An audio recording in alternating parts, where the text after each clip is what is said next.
मियां नवाज शरीफ साहब जब अभी रिसेंटली उनको जब सजा हुई थी, आपको याद होगा, मैं 2017 की बात कर रहा हूं, और वो आसमान की तरफ देख रहे हैं और उनका वो मीडिया के सामने उन्होंने कहा था कि मैं अपना मामला अल्लाह के सुपुर्द करता हूं। मेरे नजदीक वो है मियां नवाज शरीफ का दिल और वो है मियां नवाज शरीफ साहब की सोच। और ये दो आपके पास चॉइसेस हैं, आप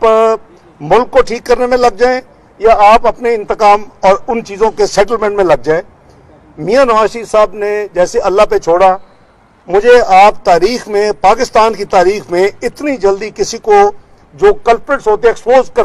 होते हुए दिखा दें, कितनी जल्दी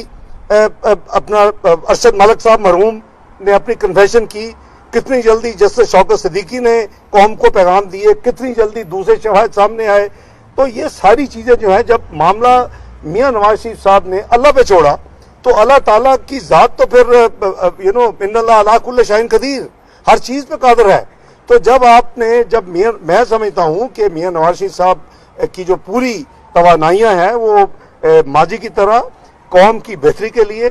मुल्क की तरक्की के लिए, कौम को दोबारा वो एक अच्छी खुशहाल जिंदगी देने के लिए, उनकी मुश्किलात को कम करने के लिए, पाकिस्तान को तरक्की के रोड पर दोबारा चलाने के लिए वो उनके प्रायोरिटीज होंगी, जहां तक मुझे समझ है।